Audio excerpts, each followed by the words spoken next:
And after last Thursday, when we couldn't do the programme, unfortunately, it's really great to be back again. But even more marvellous news, just have a look at our totaliser. And no, your eyes are not deceiving you. We have reached the £1,300,000 mark. The exact figure is £1,319,520, and you've done that in just 24 days flat, which is incredible. And it means that we've been able to set our fourth target at £1.5 million.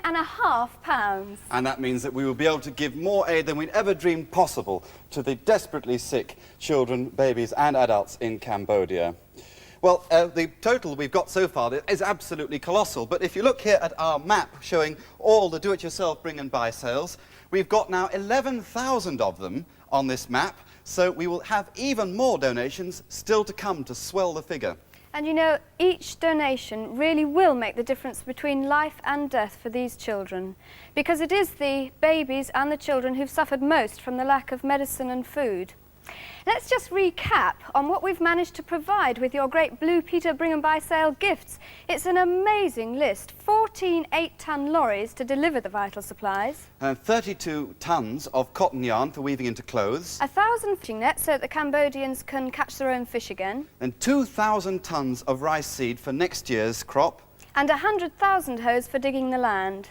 And we really do wish that we could thank everybody who has helped or is going to help, and above all the Oxfam volunteers who've done such a tremendous job by actually writing to them personally. But, you know, we've calculated that that would mean writing about 15 million letters, so I'm sure you'll understand if we thank you on television. It really does come from the bottom of our hearts. Yes, it does, and that goes for Simon too, of course. Actually, if you didn't see our announcement last Thursday on John Craven's News Round, when we couldn't do our programme, then you're probably wondering where on earth Simon is. And the answer is an awfully long way from our Blue Peter studio, because he's 9,000 miles away to be precise. He's made the journey to Cambodia to see exactly how all our lorries and supplies are reaching the starving people in Cambodia.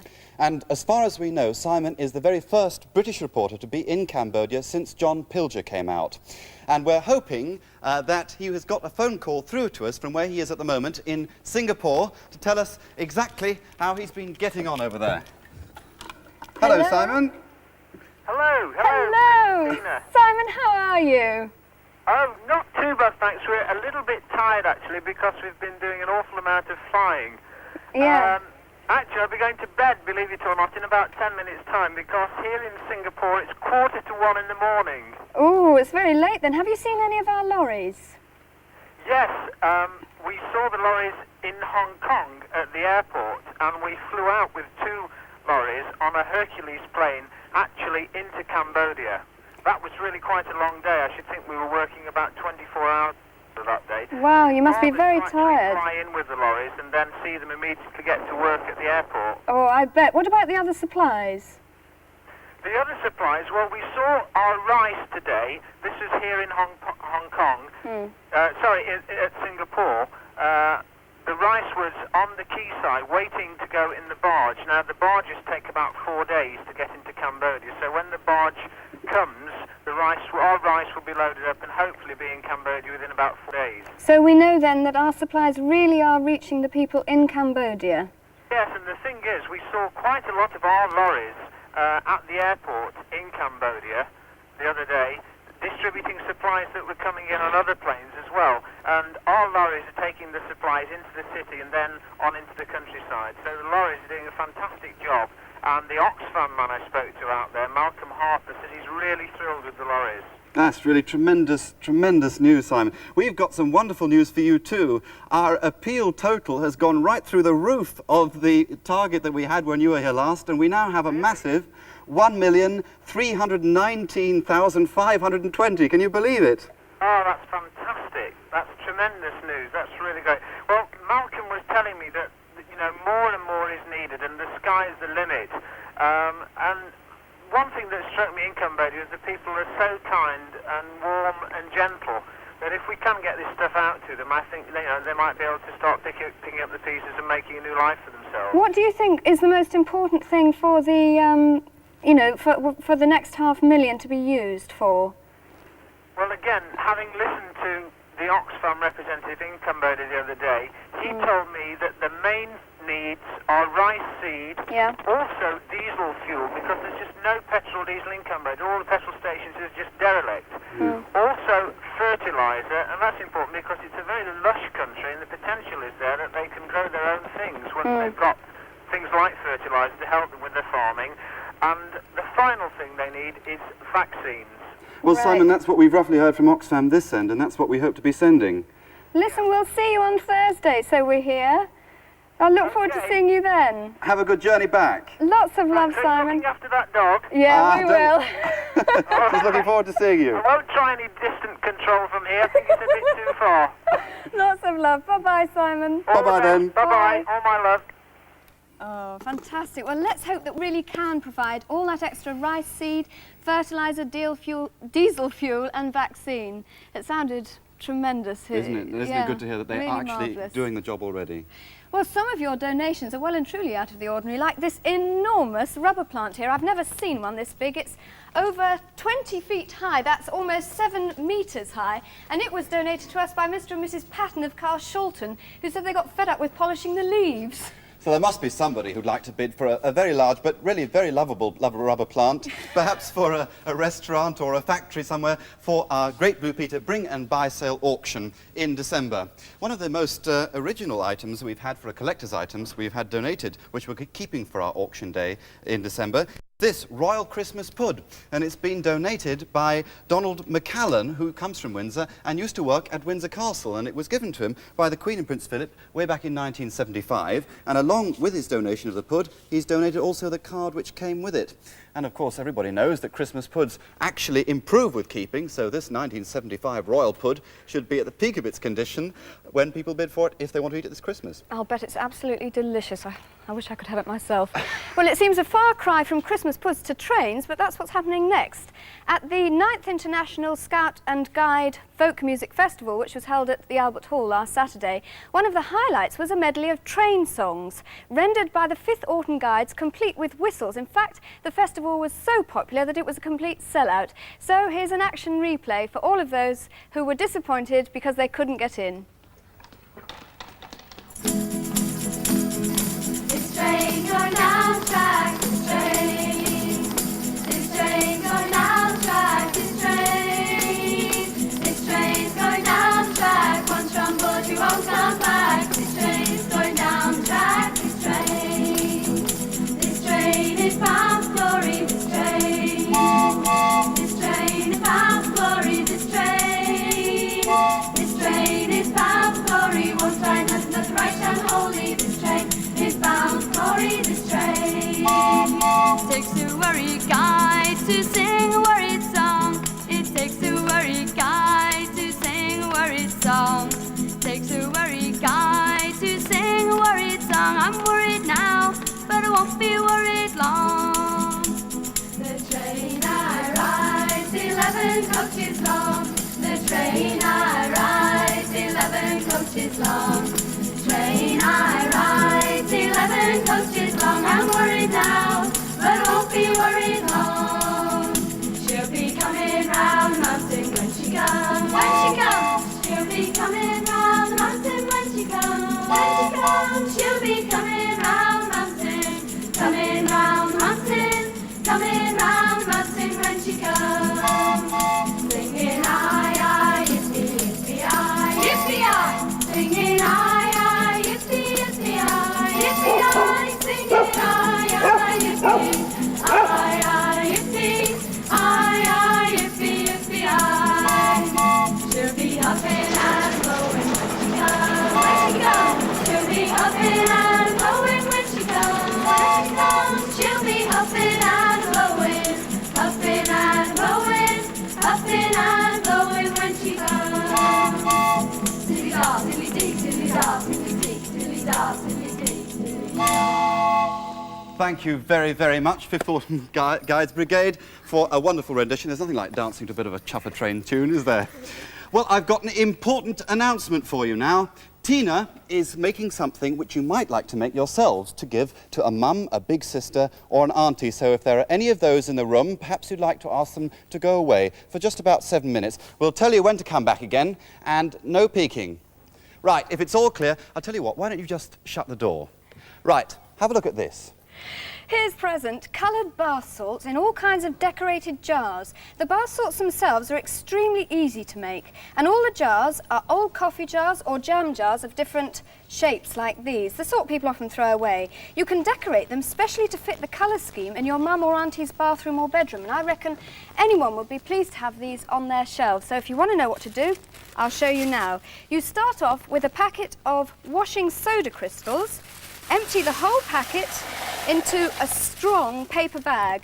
In fact, I'm going to put the whole lot into another strong paper bag, and you'll see exactly why in a moment. This is very important. Squash all the air out of the paper bag and then tie it at the top with a bag tie. Incidentally, if you've got little brothers or sisters, or if there are any babies in your home, then don't let them near the paper bags because it's very dangerous.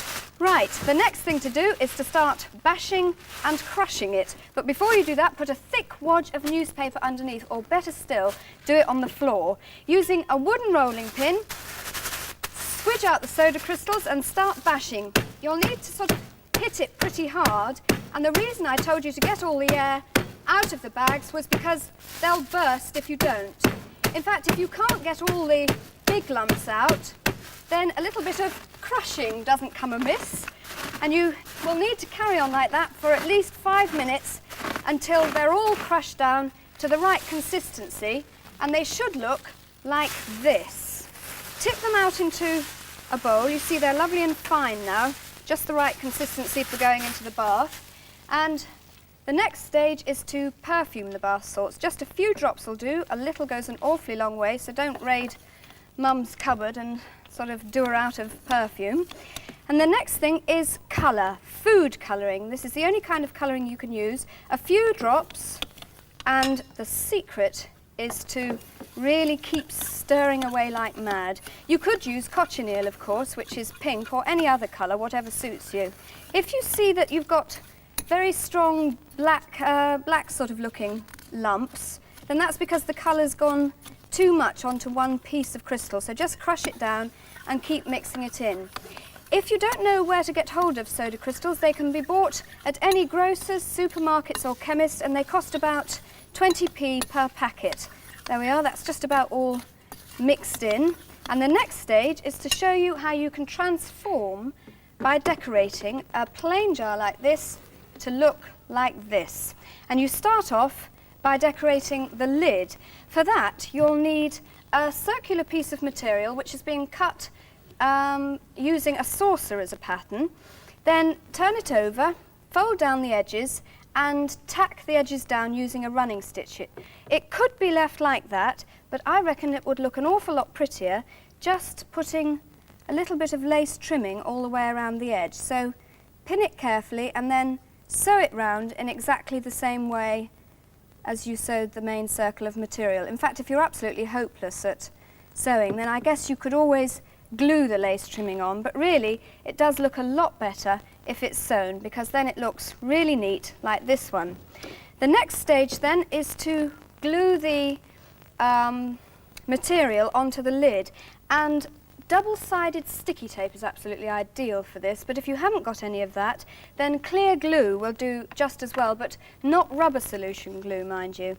Put the double-sided sticky tape all the way around the rim of the lid, peel off the backing, and then position the material in the centre of the lid like that, and press down firmly with your hands all the way around. You see you've even got a ready-made frill doing it that way. And the final finishing touch is a small bow. Again, I've used double-sided sticky tape. Just pop it on the front, and that's the decoration of the jar finished. Then you just fill the jar, and you can see it looks really pretty inside there, and these bath salts really do make the water very soft. Incidentally, if you are hopeless at sewing, then these are the perfect things for you. Just cut out a piece of circular material again, stick it on the lid, cover the rough edges with a piece of lace trimming. Well, I reckon that any mum, auntie or big sister would be really pleased to have one of these on their shelves for Christmas. What do you think, Chris? I think there's nothing like a little touch of luxury to give a hard-working mum for Christmas present. Certainly my mum absolutely used to love that. In fact, she still does. Now, mums, big sisters and aunties can come back into the room and have a look at this massive moggy, which is curled up beside me.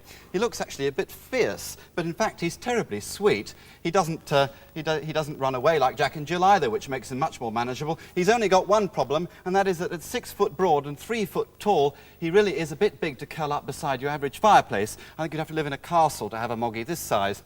Well, he's actually a fiberglass cat, and he was made by Alistair Tate, who's an art student from Leicester, and he modelled it after his very own pet cat, Sammy. And this massive Sam has been on display above the fish market of all places during the summer in the centre of Leicester, in the Polytechnic Fine Art display. And the very next place that this massive moggy is going to be on display is in our stand at the National Cat Club Show. And our stand there will look like this. And we've decorated them with posters saying that I'll be there with Jack and Jill, and a whole load of photographs showing all our Blue Peter adventures, so it's a very easy stand to spot.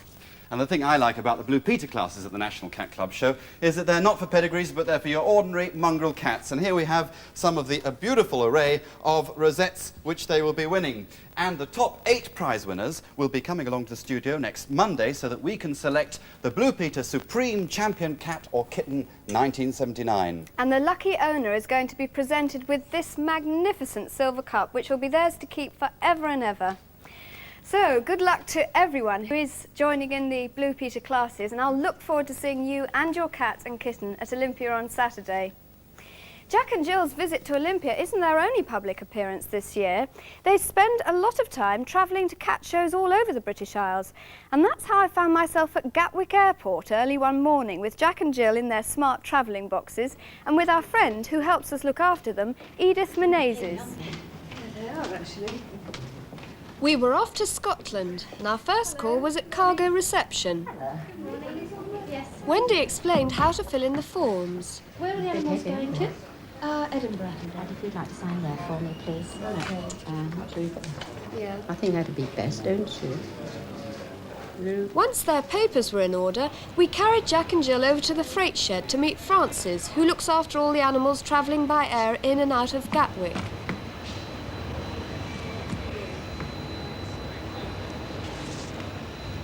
Jack and Jill seemed to be taking everything very calmly.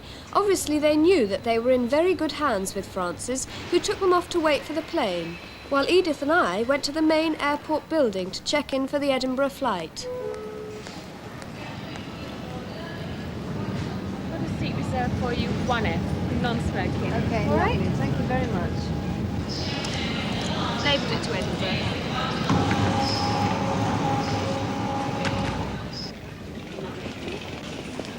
As we were walking to the departure lounge, Jack and Jill were being given the VIP treatment. They had a chauffeur-driven car to take them to the aeroplane.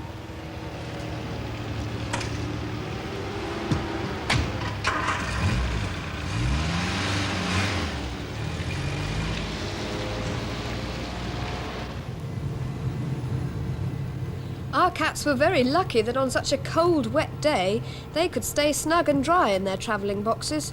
I'd have quite liked a travelling box myself.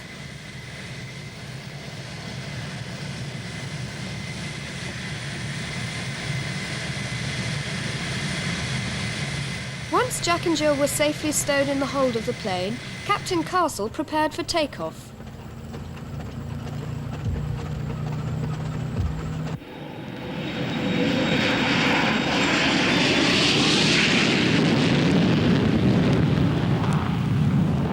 We were on our way at last, and pleased to sit down with a cup of coffee and see if we could spot any landmarks below through the clouds. We couldn't help wondering how Jack and Jill were enjoying being not only the disappearing cats, but flying cats too. The flight seemed to pass very quickly, and in no time at all we were starting the descent over Edinburgh.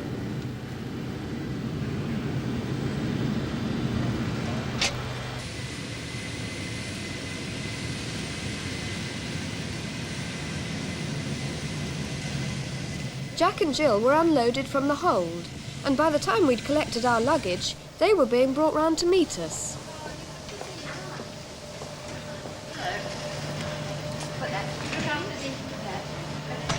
They They seemed quite happy after their flight, and we all set off for Dunfermline.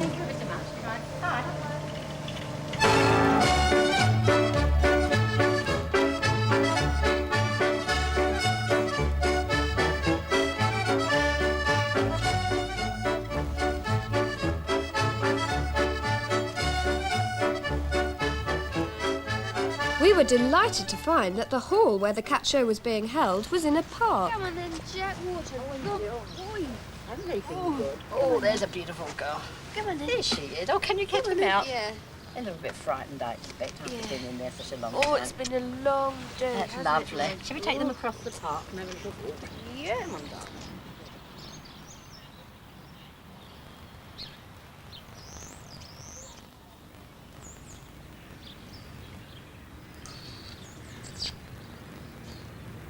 It was a chance for Jack and Jill to investigate some of the new sights and smells of Scotland. But soon it was time for us to make our guest appearance at the Edinburgh and East of Scotland Cat Show. We found we'd been billed as the star attraction at this important event in the Scottish cat world, which attracts people and cats from a wide area.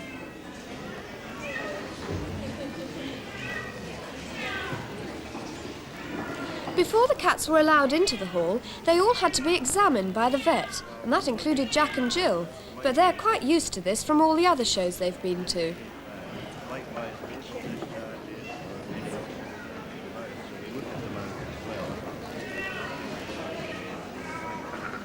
Once the cats had been seen by the vet, Edith and I prepared a special pen with curtains and our Blue Peter sign. Jack and Jill examined it very critically. Fortunately, they seemed to approve.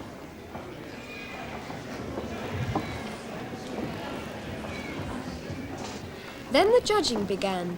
Edith was one of the judges. It must have been very difficult to choose the winners from all those lovely cats at the show. I'd have wanted to give them all first prize.